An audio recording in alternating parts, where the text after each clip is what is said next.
Selamat datang kembali dan terima kasih masih setia untuk menjadi bagian dan juga menjadi wak-wak dari channel ini. Yaps, karantina dari Miss Supranasional masih menjadi sesuatu yang booming di antara pageant lover Hayati Hayat Nusantara kali ini. Jangan lupa untuk terus memberikan dukungan dengan cara memberikan hal-hal positif, baik itu di berbagai sosial media dan juga postingan Jihan Almira, agar wakil kita makin semangat untuk berjuang dan juga semakin dekat untuk memakai crown dari Miss Supranasional 2021. Berbicara masalah crown dan juga pemenang dari Miss Supranasional, Wak, setelah aku teliti dan juga ubek-ubek berbagai sosial media dan menemukan beberapa hal yang disampaikan di sosial medianya, khususnya di Instagram Miss Supranasional, ini tuh kayaknya lebih spesifik kepada kriteria apa saja yang harus dimiliki oleh seorang wakil dari berbagai negara untuk menjadi seorang pemenang dari MSO. Sebenarnya Miss Supranational Organization udah cukup baik memberikan clue dan juga ciri-ciri serta kriteria di Instagramnya mereka. Artinya, setiap national director dari berbagai negara yang memiliki agensi ataupun lisensi Miss Supranational di negaranya masing-masing udah punya gambaran spesifik tentang bagaimana kriteria wakil yang bakal dikirimkan ke ajang Miss Supranational. Kalian penasaran, Wak, seperti apa kriteria yang dicari oleh Miss Supranational Organization untuk memakai crown Miss Supranational? Dan apakah wakil kita yang dikirimkan dari tahun-tahun sebelumnya hingga tahun ini telah memenuhi kriteria yang ditetapkan dan juga poin-poin utama dari kriteria ini? Langsung aja, Wak, kita bahas dan juga kita kupas di video berikut ini. Lanjut.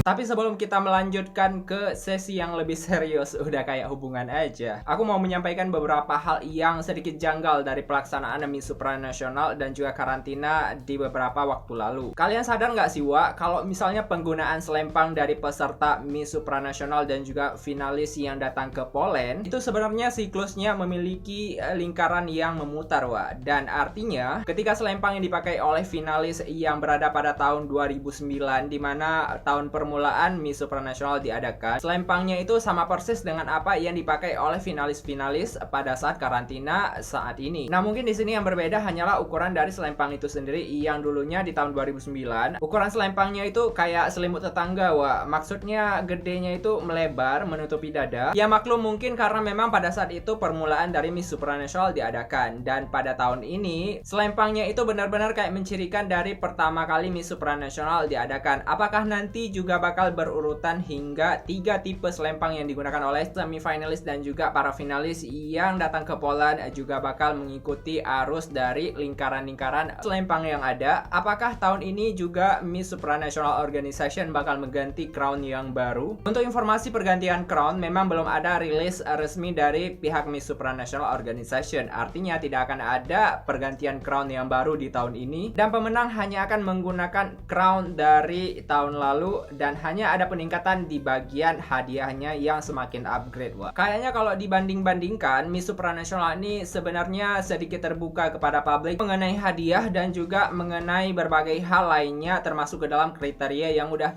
akan diberikan kepada peserta untuk terpilih sebagai pemenang, seperti yang udah aku berikan di statement pembukaan tadi. Lalu apa saja kriteria-kriteria yang harus dimiliki oleh seorang Miss Supranational di kontes nasionalnya untuk mendapatkan crown di tahun ini? Sini aku merilis beberapa poin dan telah aku screenshotkan beberapa hal yang aku dapat dari sosial medianya Miss Supranational. Artinya ini adalah informasi resmi, Wak.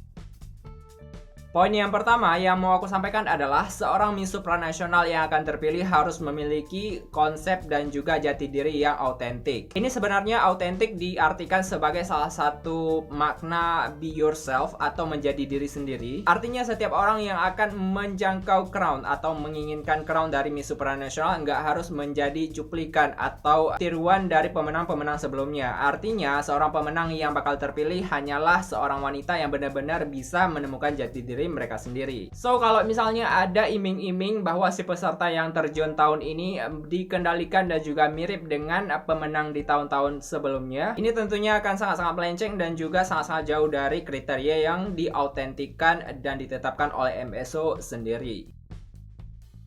Poin yang kedua yang harus dimiliki oleh seorang calon pemenang Miss Supranasional adalah konsep yang ada pada dirinya, yaitu humility. Yaps, ini tuh kayak sama dengan apa yang dinamakan dengan konteks rendah hati. Artinya seorang queen yang terpilih nantinya benar-benar bisa down to earth, artinya tidak mencoba menjadi seseorang yang tinggi dan juga meninggikan derajatnya meskipun udah terpilih sebagai queen. Ini tuh bisa kita lihat dari beberapa finalis dan juga pemenang dari Miss Supranasional yang udah terpilih di beberapa tahun lalu, dimana mereka itu benar-benar kayak menjati-dirikan sebagai Miss Supranasional dan membawa dari nama Miss Supranational Organization, serta memiliki kerendahan hati bak seorang queen dan juga ratu sesungguhnya. Aku masih ingat dengan apa yang dilakukan oleh Porcelain, Antonia Porcelain maksudnya, dimana Miss Supranational tahun 2019.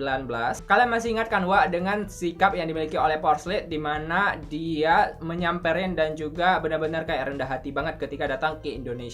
Dan bahkan kalau kita lihat visi misi dari Miss Supranational ini benar-benar enggak kaleng-kaleng Wak, dimana setiap kali ada queen yang datang berbarengan dengan Queen Supranational ini, mereka nggak segan-segan untuk mengepost foto di feed Instagramnya mereka dan bahkan mengakui ajang lain.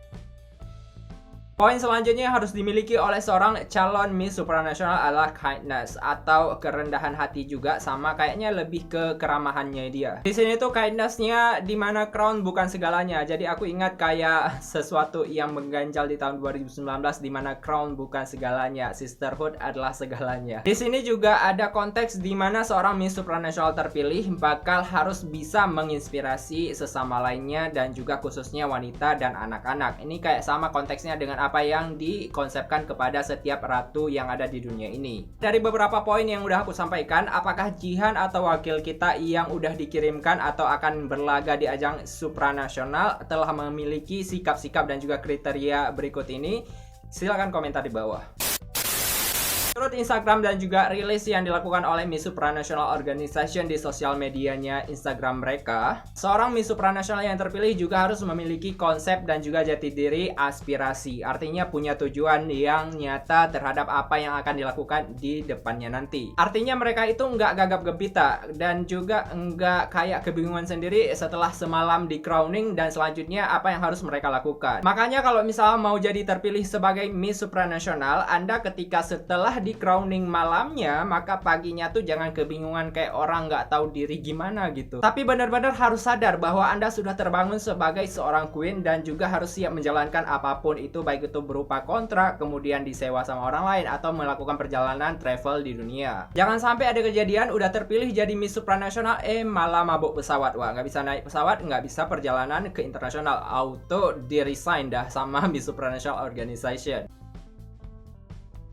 Salah satu poin yang sangat penting adalah adanya selera humoris yang tinggi, dimana tertawa dianjurkan di Miss Supranational ini, Wak. Itu kayak nggak salah dengan apa yang disampaikan oleh Hayati Hayatno, dimana seorang finalis dari Miss Supranational harus bisa kayang, harus bisa salto-salto, bertingkah kayak ceria-ceria cheerful gitu. Jadi hal ini tuh benar-benar nyata dan juga dicarikan oleh Miss Supranational Organization terhadap queen mereka. Jadi kalau misal mau jadi queen internasional di bagian Miss Supranational, nggak boleh yang namanya kalem-kalem ataupun jaga-jaga imut gitu. Hal selanjutnya yang harus dimiliki oleh seorang Miss Supranational adalah rasa fleksibel, enggak kaku, enggak kayak mempertahankan aura queen seolah-olah dia itu seorang queen yang nggak bisa makan sate, nggak bisa makan seblak atau apapun. Artinya dengan pakaian branded atau tidak sekalipun, seorang queen harus menerima apapun itu yang diatur oleh manajemen ataupun orang-orang yang ada di sekitar mereka. Mau disampaikan adalah seorang queen dari Supranational tidak boleh ngediva, Wak, kayak Urvashi Rutela aja ya, Wak. Dari setiap queen-queen yang terpilih kayak ada aura-aura, memang mereka tuh nggak ngediva sama sekali, dan bahkan yang terpilih memang dari kalangan mereka-mereka yang nggak dijagokan di karantina. Poin selanjutnya yang harus dimiliki oleh seorang Miss Supranational adalah funny, have fun dimanapun keadaannya, mau lagi banjir, mau lagi kebakaran, mau lagi dimanjat pohon atau dimanapun, mereka tetap harus tersenyum dan juga tertawa riang,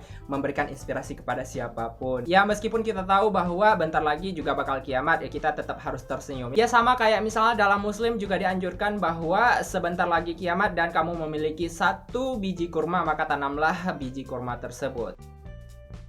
Terima kasih, Wak. Itulah beberapa wejangan dan juga kriteria. Apakah Jihan sudah memasuki kriteria ini atau belum? Silahkan komentar di bawah dan sampai jumpa di the next video. Benar-benar bisa Benar-benar bisa down to earth, artinya tidak mencoba menjadi seseorang yang tinggi dan juga meninggikan derajatnya meskipun udah terpilih sebagai queen. Ukuran selempangnya itu agak sedikit gede. Ukuran selempangnya itu kayak selimut tetangga, wah. Maksudnya gedenya itu melebar menutupi dada. Tapi sebelum kita melanjutkan ke sesi yang lebih serius, udah kayak hubungan aja.